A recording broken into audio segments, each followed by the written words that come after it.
Hello everyone, let us continue our chapter classification of elements and periodicity in their properties. तो last time हमने Mendeleev periodic table के बारे में पढ़ा था, उसके डिफेक्ट्स भी पढ़े थे हमने, उसके जो है हमने इम्पोर्टेंस भी पढ़ी थी। लेकिन आज जो हम करने वाले हैं, आज हम करेंगे मॉडर्न पीरियोडिक लॉ। क्या होता है modern periodic law? Henry Mauchly नाम के साइंटिस्ट ने 1930 में क्या किया था, एक एक्सपेरिमेंट कंडक्ट किया था। उसने पढ़ा था, उसने स्टडी किया था, रिसर्च किया था फ्रीक्वेंसीज को, एक्सरे की फ्रीक्वेंसीज को जो एमिट होती थी कुछ मेटल से, कैसे उनको हाई स्पीड इलेक्ट्रॉन से उनकी बम्बार्डमेंट करा के। तो उसने ये नोटिस किया ऐसा करके कि under root of frequency was directly proportional to atomic number. मतलब जितना ज्यादा जो है एटॉमिक नंबर की वैल्यू थी उतनी ही ज्यादा अंडर रूट फ्रीक्वेंसी की वैल्यू थी फॉर अ पर्टिकुलर मेटल। इसके लिए उसने ग्राफ भी प्लॉट किया। तो ग्राफ प्लॉट किया उसने अलग अलग मेटल्स को लेके। ऐसा करने पे उसे एक स्ट्रेट लाइन ग्राफ मिला। Obviously because they were directly proportional, इसलिए स्ट्रेट लाइन ग्राफ ही मिला होगा। तो इस एक्सपेरिमेंट को कंडक्ट करने के बाद मॉसले को इस बात का पता चल गया कि एटॉमिक नंबर ना कि मास नंबर फंडामेंटल प्रॉपर्टी है एलिमेंट की। इसीलिए एटॉमिक नंबर वो बनना चाहिए था बेसिस एलिमेंट्स की क्लासिफिकेशन का पीरियोडिक टेबल के अंदर। तो इस तरीके से हेनरी मॉसले ने इंट्रोड्यूस कराया पीरियोडिक टेबल में एटॉमिक नंबर का concept instead of mass number. So in accordance with this, modern periodic law states that the physical and the chemical properties of the elements are periodic function of their atomic number। बिल्कुल वैसा ही है statement जैसा Mendeleev periodic law था, बस वहां atomic mass था, यहाँ atomic number है। तो ग्रुप्स में एलिमेंट्स इस तरह से अरेंज है कि रिपीटिशन होती है फिजिकल और केमिकल प्रॉपर्टीज की एलिमेंट्स की according to their atomic number. इस चीज की जस्टिफिकेशन भी है हमारे पास। क्या जस्टिफिकेशन है? मैं फिजिकल केमिकल प्रॉपर्टीज की बात कर रही हूं। जो एटॉमिक मास होता है, जो मेंडलीव ने रखा था एटॉमिक मास को बेसिस, तो एटॉमिक मास जो एलिमेंट का वो क्यों होता है? It is due to the mass of protons and neutrons and these two are present in the nucleus. और न्यूक्लियस तो एटम के अंदर होता है ना, तो वो प्रॉपर्टीज को तो चेंज करता ही नहीं, वो लिंक्ड ही नहीं है प्रॉपर्टीज से एलिमेंट की, स्पेशली केमिकल प्रॉपर्टीज से। और केमिकल प्रॉपर्टीज किससे रिलेटेड है? फिर वो रिलेटेड है नंबर ऑफ इलेक्ट्रॉन से और उनकी डिस्ट्रीब्यूशन से। एनर्जी शेल में किस तरह से वो डिस्ट्रीब्यूटेड है इससे। और हमें इलेक्ट्रॉन्स और इलेक्ट्रॉन्स की डिस्ट्रीब्यूशन कौन बताता है? एटॉमिक नंबर बताता है। तो हुआ ना atomic number better basis of classification of elements. तो ये जस्टिफिकेशन थी। पेरियोडिसिटी का कारण क्या है? जो रिपीटिशन हो रही है सिमिलर प्रॉपर्टीज की एलिमेंट्स के अंदर जो ग्रुप्स में प्लेस्ड हैं और एक सर्टेन गैप से डिफरेंशिएटेड हैं, अलग होते हैं, वो एटॉमिक नंबर के डिफरेंट गैप की बात हो रही है, वो पेरियोडिसिटी है। मतलब एक कुछ एटॉमिक मास के गैप के बाद एक ग्रुप में एलिमेंट आता है जिसकी प्रॉपर्टीज पहले वाले एलिमेंट जैसी होती है, रिपीटिशन होती है। मैं आपको बताती हूं किस तरीके से। तो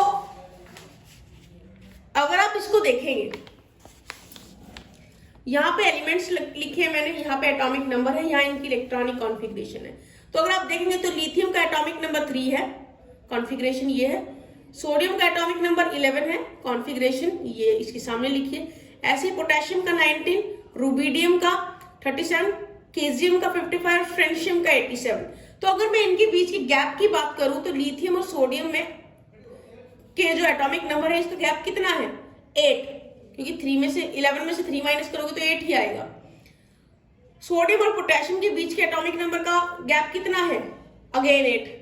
पोटेशियम और रुबिडियम के बीच का है गैप 18, फिर 18, फिर 32। तो इस तरह से 8, 8, 18, 18, 32 के डिफरेंस में, एटॉमिक नंबर के डिफरेंस में रिपीटिशन होती है प्रॉपर्टीज की। तो ये आपके सामने एग्जांपल है। तो यहाँ पे एटम जो लिस्ट किए गए हैं, यहाँ पे इनकी कॉन्फ़िगरेशन दे रखी है, इनकी NS1 कॉन्फ़िगरेशन सबकी सेम है। देखिए 2s1, 3s1, 4s1, 5s1, 6s1 सबकी सेम है। तो इस तरह से वैलेंस शेल इलेक्ट्रॉनिक कॉन्फ़िगरेशन एक ग्रुप में सेम होती है, रिपीट होती है वैलेंस शेल इलेक्ट्रॉनिक कॉन्फ़िगरेशन, बस प्रिंसिपल सेल मतलब कि n की वैल्यू चेंज होती चली जाती है। बाकी इनमें सेपरेशन होती है कितने डिफरेंस में, 8, 8, 18, 18, 32। इसको मैजिक नंबर्स भी बोलते हैं। What is long form of periodic table? Now, long form of periodic table is based on modern periodic law and hence it is also known as modern periodic table. अब हम करने वाले हैं nomenclature elements का, जिनका atomic number 100 से ज्यादा है।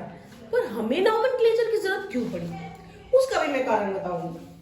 क्या होता है ना, जो पेरियोडिक टेबल है, एलिमेंट्स उसमें नॉर्मली उनके डिस्कवरर्स के नाम पे होते हैं, जिनको IUPAC एक्सेप्ट भी करती है। जिसने डिस्कवर किया उसके नाम पे एलिमेंट रख देते हैं। पर इसमें प्रॉब्लम आती है। प्रॉब्लम तब आती है जब एक ही एलिमेंट को कई लोग डिस्कवर कर दे, एक ही टाइम पे डिस्कवर कर दे, तब प्रॉब्लम ये आती है कि नाम किसके नाम पे रखे उसका एलिमेंट का। सभी डिस्कवरर चाहेंगे कि हमारे नाम पे एलिमेंट हो, हमारा डिस्कवर किया हुआ। तो ऐसे केस में उस पर्टिकुलर एलिमेंट को कोई ना कोई नाम तो देना ही है। बताएंगे तो सही कि अभी so and so element discover हो गए, तो टेम्पोरेरीली नाम दिया जाता है उसको, जब तक ये डिसाइड नहीं हो जाता कि किस डिस्कवरर ने उसे पहले डिस्कवर किया या फिर किसके नाम पे उस डिस्कवरर का नाम होना है, इस एलिमेंट का नाम होना चाहिए। उसके लिए ये रूल्स फॉलो होते हैं एटॉमिक नंबर देने के लिए, ताकि उसका असली मालिक का पता चल जाए, किसने उसको ढूंढा है उसका पता लग जाए। उससे पहले उसको आइडेंटिफाई करने के लिए या फिर उसको एक पहचान देने के लिए नोमेनक्लेचर के रूल्स हैं। तो देखते हैं क्या है ये रूल्स। पहला रूल है कि जो नाम है एलिमेंट का उसको डेराइव किया गया है डायरेक्टली उसके एटॉमिक नंबर से। उसके जो न्यूमेरिकल रूट होंगे उसके अकॉर्डिंगली उसका नाम होगा। तो यहाँ पे न्यूमेरिकल रूट दिए हुए हैं। कैसे नाम दिया जाएगा? नाम देने के लिए कंबाइन किया जाएगा रूट्स को, जो ऑर्डर है ना डिजिट्स के, उसके रूट को कंबाइन किया जाएगा और उसके एंड में EM लगा देंगे। कैसे, अभी मैं बताऊंगी एग्जाम्पल में।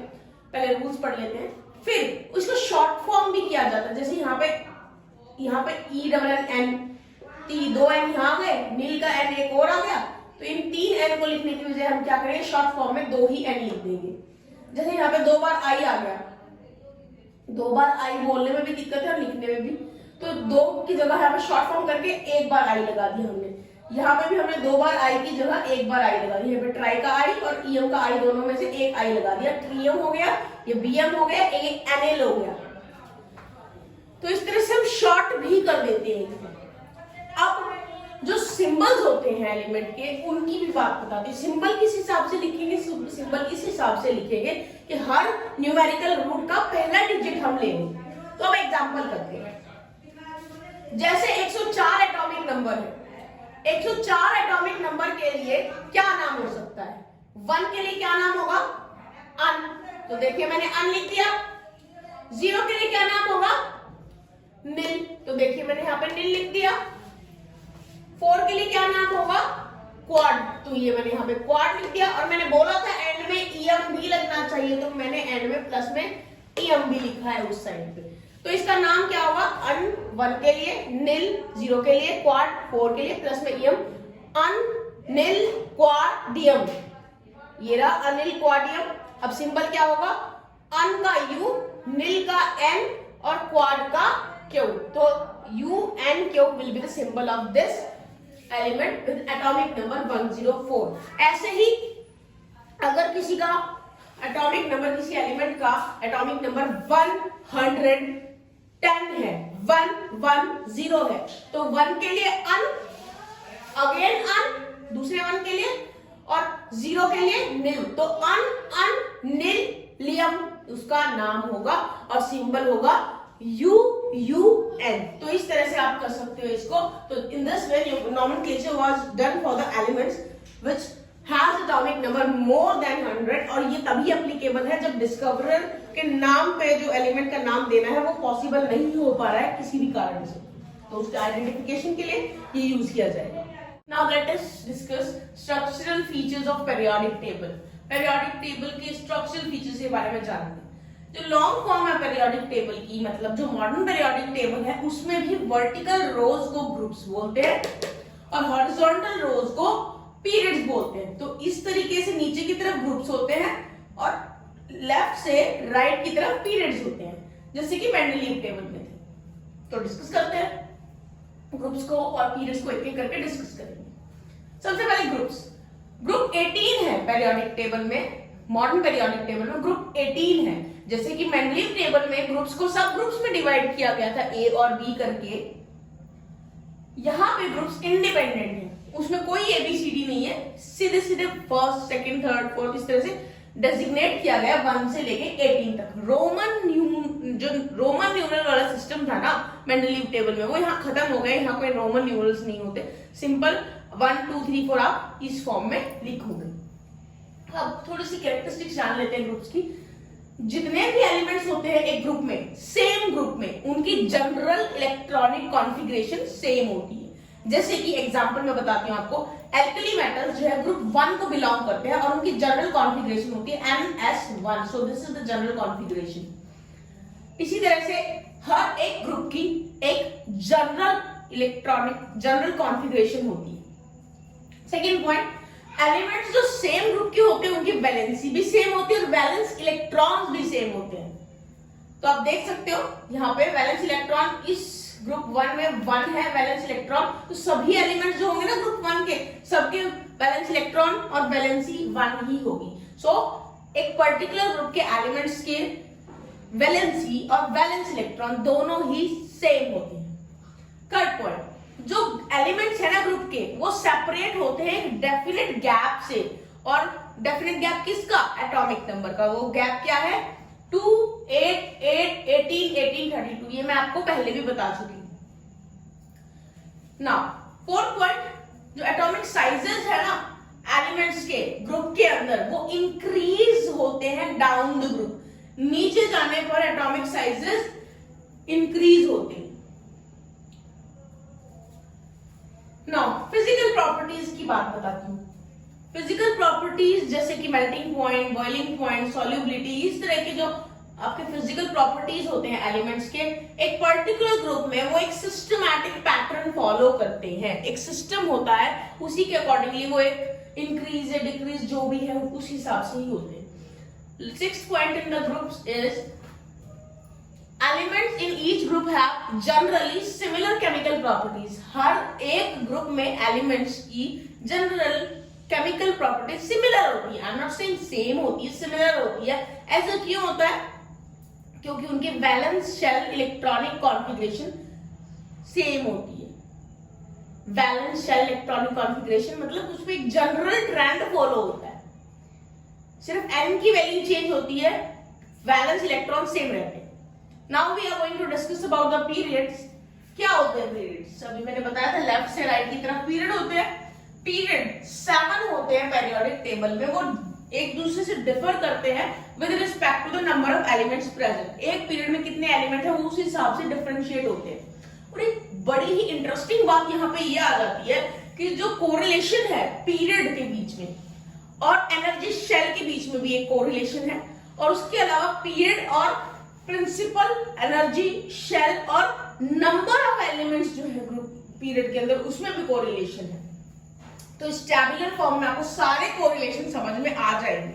तो देखिए, अगर पीरियड नंबर 1 है तो उसके प्रिंसिपल क्वांटम नंबर 1 होगी, ऑर्बिटल जो फिल होंगे वो 1s होंगे।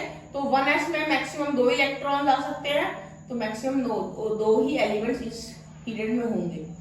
पीरियड 2 में प्रिंसिपल क्वांटम नंबर 2 है और क्वांटम नंबर 2 के लिए ऑर्बिटल्स 2s और 2p फिल हो सकते हैं, और इनमें कितने इलेक्ट्रॉन आ सकते हैं? 2s के इलेक्ट्रॉन, 6p के, कितने हो गए? 8 इलेक्ट्रॉन्स। 8 इलेक्ट्रॉन्स है तो एलिमेंट्स भी 8 ही होंगे। इसी तरह से आप ये देख सकते हो। तो पीरियड 1 जो भी पीरियड होगा वही प्रिंसिपल क्वांटम नंबर की वैल्यू होगी। तो ये चीज आप चेक कर सकते हो। उसके अलावा मैं आपको यहाँ बताऊंगी कि पहले 3 पीरियड को शॉर्ट पीरियड बोला जाता है क्योंकि इसमें एलिमेंट्स कम होते हैं, नंबर ऑफ एलिमेंट्स।